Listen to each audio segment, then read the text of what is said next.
Welcome back to my channel. আজকের ভিডিওটিতে আমরা ক্লাস 8-এর একটি গল্প আ কিংস টেল পড়ব। আ কিংস টেল এই গল্পটি প্রাচীন আর্থারিয়ান গল্পগাথা থেকে নেওয়া। এই গল্পটি রাজা আর্থারকে নিয়ে। তিনি অনেক শত বছর আগে ব্রিটনসদের রাজা ছিলেন। তিনি খুব জনপ্রিয় এবং সাহসী রাজা ছিলেন। এইবার আমরা গল্পটি শুরু করি। Many hundreds of years ago, অনেক শত বছর আগে, England was ruled by a king called Arthur Pendragon. রাজা আর্থার পেনড্রাগন ইংল্যান্ডে শাসন করতেন। The king who was friend and protector to all his people. এই রাজা আর্থার পেনড্রাগন, তিনি ছিলেন প্রজাদের বন্ধু এবং রক্ষক। ওয়াজ ফেয়ার টু এভরিওয়ান, এবং তিনি নিরপেক্ষ ছিলেন। The people of Britain lived in peace and happiness. ব্রিটেনের জনগণ শান্তিতে এবং সুখেই বাস করত। Tending their flocks and tilling their fields. তাদের পেশা কি ছিল? পশুপালন করা এবং চাষবাস করা। King Arthur Pendragon had married the beautiful lady Igraine. রাজা আর্থার পেনড্রাগন সুন্দরী মহিলা ইগ্রেনকে বিয়ে করেছিলেন। অ্যান্ড হ্যাড আ সন, এবং তাদের একটি পুত্র সন্তানও ছিল। This child was the heir to the royal throne. এই পুত্র সন্তানই রাজ সিংহাসনের উত্তরাধিকারী ছিল। The king and the queen died soon after the baby boy was born. এই শিশু বালকটি জন্মানোর কিছুদিন পরেই রাজা এবং রানী মারা যান। It was a difficult time. এটা ছিল একটি কঠিন সময়। Many of the king's opponents, রাজার অনেক প্রতিদ্বন্দ্বীরা, were looking to seize the throne. সিংহাসন দখল করার আশায় ছিল। King Arthur Pendragon had two wise counselors. রাজা আর্থার পেনড্রাগনের দুজন বিচক্ষণ পরামর্শদাতা ছিল। Merlin, a prophet and a magician. একজনের নাম মার্লিন, তিনি ছিলেন একজন ভবিষ্যৎবক্তা এবং জাদুকর। And the brave knight sir Ulfius, এবং আর একজন ছিলেন সাহসী নাইট, যার নাম sir Ulfius. They were greatly trusted by the royal family. রাজার পরিবার তাদেরকে ভীষণভাবে বিশ্বাস করতেন। When the king and the queen were no more, যখন রাজা আর রানী মারা গেলেন, the two counselors met Sir Ector. এই দুই পরামর্শদাতা তারা স্যার এক্টরের সঙ্গে সাক্ষাৎ করলেন। স্যার এক্টর কে ছিলেন? The trustworthy, a loyal subject of the king. তিনি ছিলেন একজন বিশ্বস্ত এবং অনুগত প্রজা।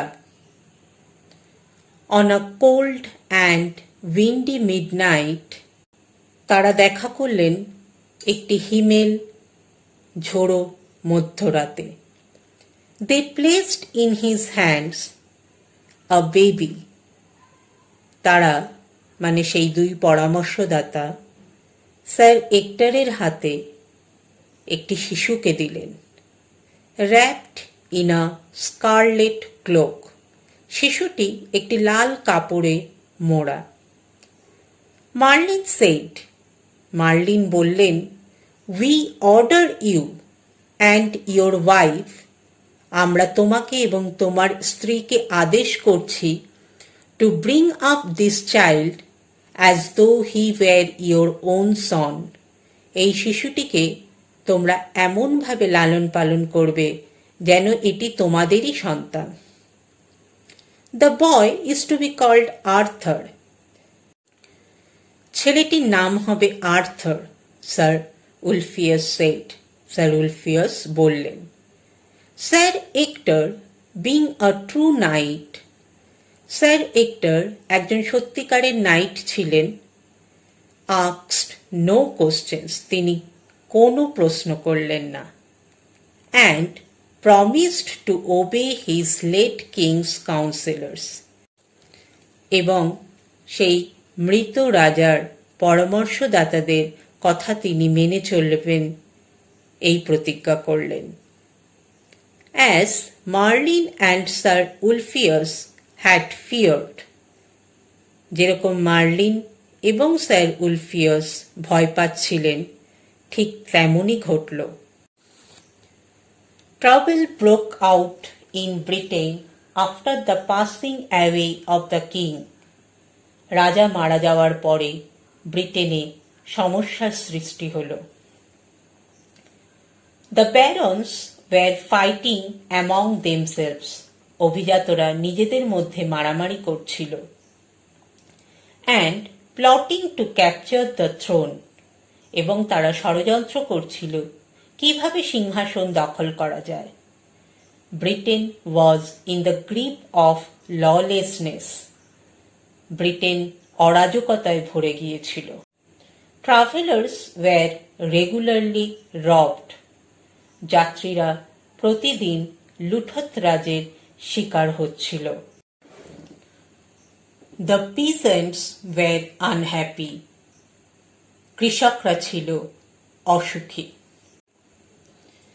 In the home of Sir Ector, Arthur, the son of the late king, was spending his boyhood in happiness and safety.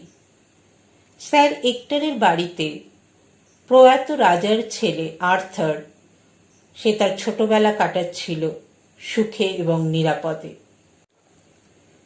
As he grew older, যত সে বড় হচ্ছিল, he became gentle, strong, handsome and good like his father Arthur Pendragon.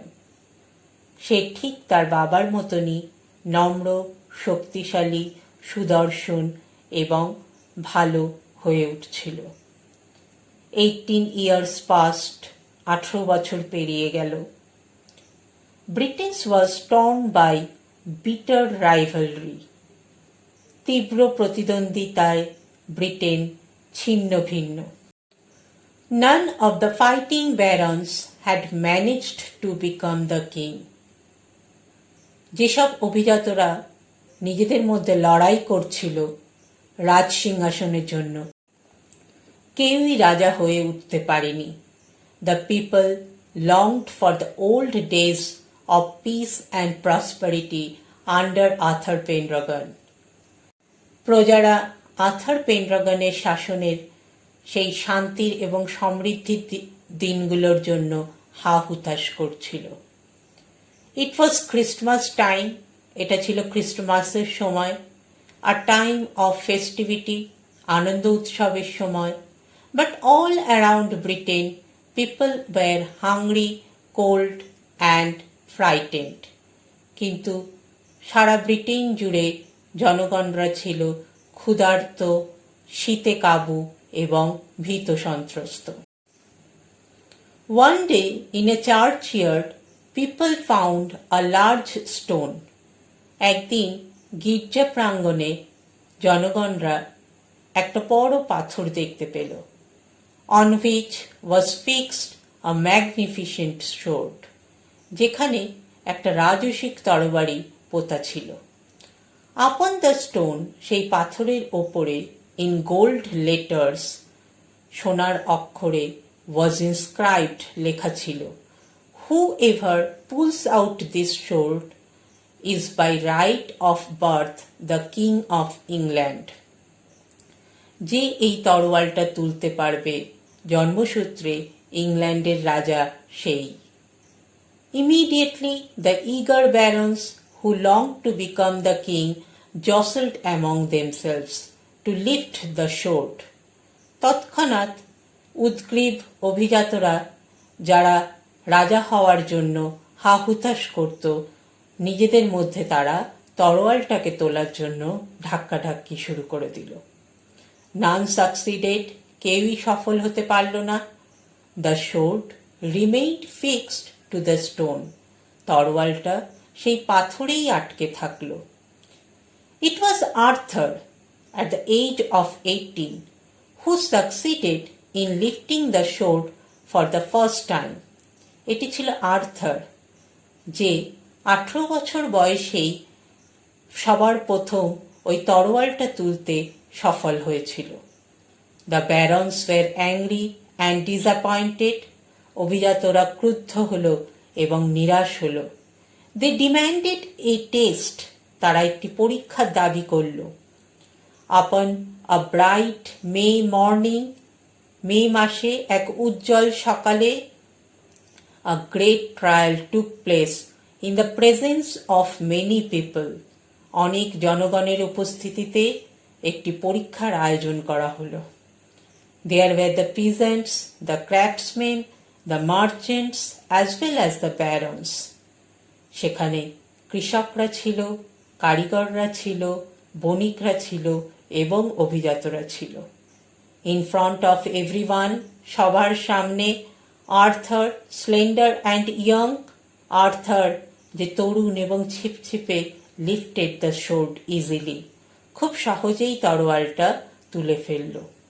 The crowd hailed him as the king, জনগণ তাকে রাজা বলে সাদর অভিনন্দন জানালো। After becoming the king of England, রাজা হওয়ার পরে, Arthur's first duty was to secure peace in England. আর্থারের প্রথম কর্তব্য ছিল ইংল্যান্ডে শান্তি স্থাপন করা, শান্তি সুনিশ্চিত করা।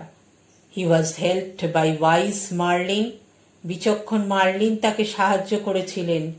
Like his father, Arthur was concerned about the good of the common people.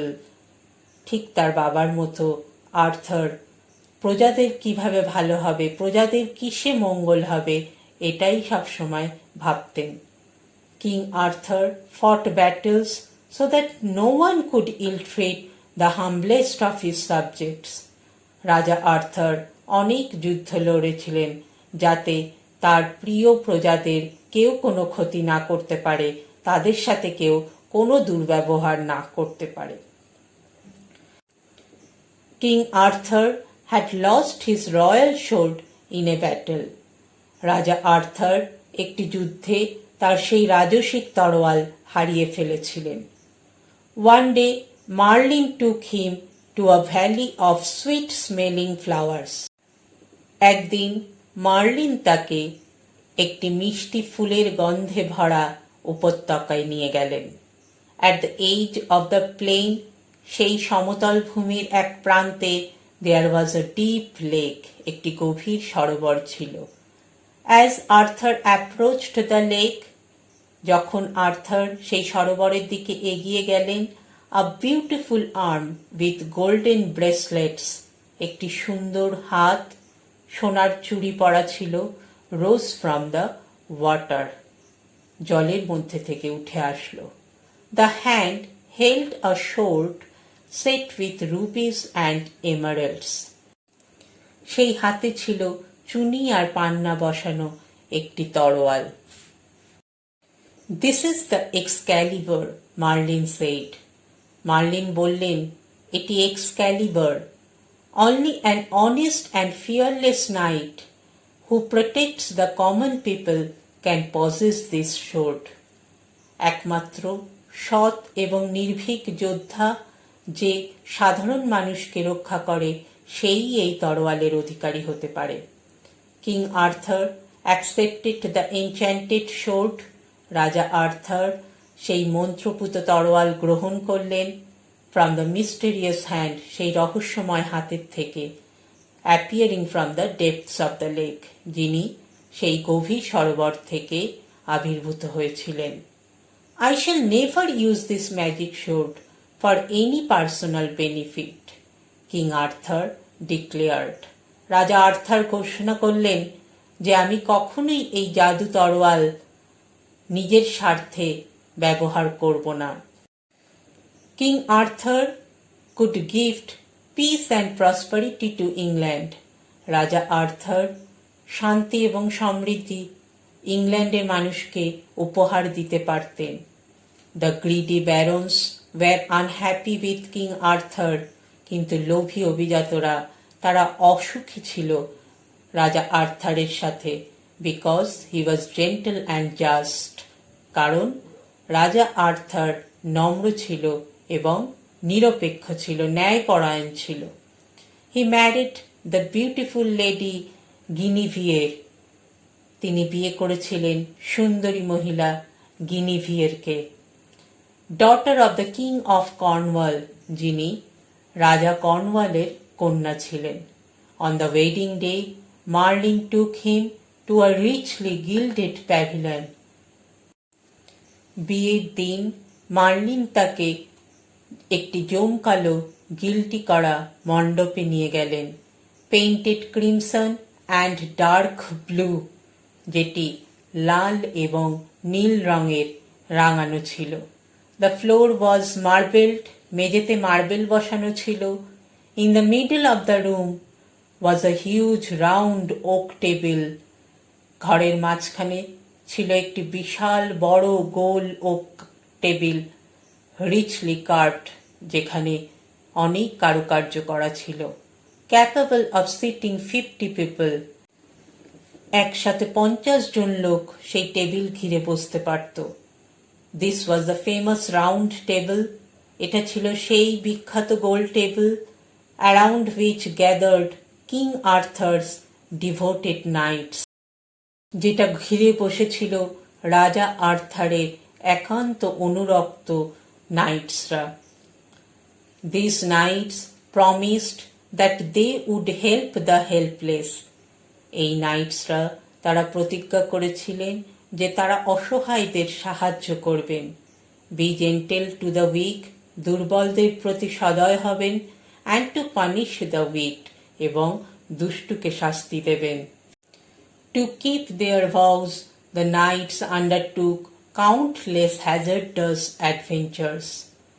তাদের প্রতিজ্ঞা রাখার জন্য এই নাইটসরা অগুন্তি অসংখ্য বিপদসংকুল অভিযানের দায়িত্ব নিয়েছিলেন। The stories of their goodness and kindness spread throughout the country. তাদের মহত্ব আর দয়ার গল্প সারা দেশে ছড়িয়ে পড়ে। King Arthur ruled for many happy years. রাজা আর্থার সুখে ভরা, শান্তিতে ভরা অনেকগুলো বছর শাসন করেছিলেন। And grew old with time, এবং সময়ের সাথে তিনি বৃদ্ধ হয়ে উঠেছিলেন। Many of his trusted knights had perished during their adventures. তার অনেক বিশ্বস্ত নাইটসরা সেই বিপদসংকুল অভিযানে মারাও গিয়েছিলেন। The king gave his magic sword the Excalibur to a trusted knight. রাজা তার জাদু তরোয়াল দ্য এক্সক্যালিবার একজন বিশ্বস্ত নাইটকে দিয়ে গিয়েছিলেন। At the king's command the knight threw the sword into the lake amid the plain of the sweet smelling flowers. রাজার আদেশে সেই নাইট সেই জাদু তরোয়াল সেই গভীর সরোবরে ফেলেছিলেন, যেটি ফুলের গন্ধে ভরা সমতল ভূমিতে ছিল।